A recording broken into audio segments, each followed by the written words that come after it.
નમસ્કાર, જય શ્રી કૃષ્ણ મિત્રો, સ્વાગત છે તમારું અમારી આ ચેનલ પર। આજે આપને આ વિડીયોમાં જાણીશું શ્રાવણના છેલ્લા સોમવારે ચોખાના 4 દાણાનો કરો આ ઉપાય, બધી પરેશાનીઓથી મળશે રાહત અને શ્રાવણના સોમવાર કરી લો આ વિશેષ ઉપાય, શિવજી કરશે બેડો પાર। તો ચાલો જાણીએ। જો મિત્રો તમે અમારી આ YouTube ચેનલ પર નવા હોય તો અમારી આ YouTube ચેનલને સબસ્ક્રાઇબ કરી દેજો જેથી આવી આવનાર સ્ટોરી તમારા સુધી પહોંચી શકે।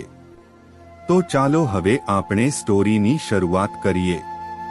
18 ઓગસ્ટ 2025ના રોજ શ્રાવણના છેલ્લા સોમવારે ઉપવાસ કરવામાં આવશે। આ દિવસે દેવાધિદેવ મહાદેવની વિશેષ કૃપા મેળવવા અને પરેશાનીઓમાંથી મુક્તિ મેળવવા માટે કરો આ ઉપાય। ભગવાન શિવને પ્રસન્ન કરવું ખૂબ જ સરળ છે। જો તમે સાવન મહિનામાં અને ખાસ કરીને સાવનના સોમવારે શિવજીના પ્રિય છે, જો તમે આ ઉપાયો કરશો તો શિવજી પ્રસન્ન થશે અને તમારી બધી સમસ્યાઓ દૂર કરશે। આ ઉપાયો ખૂબ જ સરળ છે। ચાલો જાણીએ આ ઉપાય। શ્રાવણના છેલ્લા સોમવારે સવારે સ્નાન કરીને ભગવાન શિવની પૂજા કરો। પૂજામાં પૂર્ણ ભક્તિ સાથે ભગવાનને ચોખા 4 દાણા અર્પણ કરો। આનાથી શિવજી પ્રસન્ન થશે અને વરદાન આપશે। પરંતુ ધ્યાન રાખો કે ચોખાના દાણા તૂટેલા ન હોવા જોઈએ। શ્રાવણના છેલ્લા સોમવારે ભગવાન શિવની પૂજામાં અંજીરનું ફૂલ, ધતુરા, બેરી અને ફળ અવશ્ય ચઢાવો। આનાથી ભોલેનાથ પણ ખુશ થશે। શ્રાવણના સોમવારે શેરડીના રસથી શિવલિંગ પર અભિષેક કરો। આ ઇચ્છિત પરિણામ આપે છે।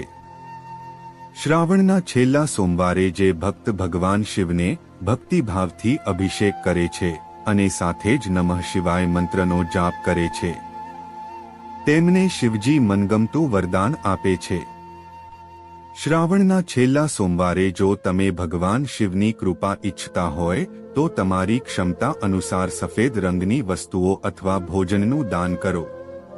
શ્રાવણના સોમવાર કરી લો આ વિશેષ ઉપાય, શિવજી કરશે બેડો પાર। ધાર્મિક ગ્રંથોમાં સુખ સમૃદ્ધિ ધન પ્રાપ્તિ માટે અથવા જો તમારું કોઈ મહત્વપૂર્ણ કાર્ય રોકાયેલું છે તો તમે એક સરળ પરંતુ અત્યંત પ્રભાવશાળી ઉપાયો બતાવ્યા છે, જેને તમે અપનાવી શકો છો। આ ઉપાયોને પ્રાચીન ગ્રંથોમાં શિવામુઠ પ્રયોગ કહેવામાં આવે છે, જેના હેઠળ વિશેષ અનાજને લઈને 5 મુઠ્ઠી શ્રદ્ધાથી અર્પણ કરવાથી ભક્તોના મનોવાંછિત કાર્યો પૂર્ણ થાય છે। ભોલે ભંડારીને પ્રસન્ન કરવા માટે આ એક સરળ અચૂક ઉપાય છે, પણ શરત એ છે કે આ ઉપાય તમારે 5 સોમવાર કોઈ પણ અવરોધ વગર પૂરો કરવાનો છે।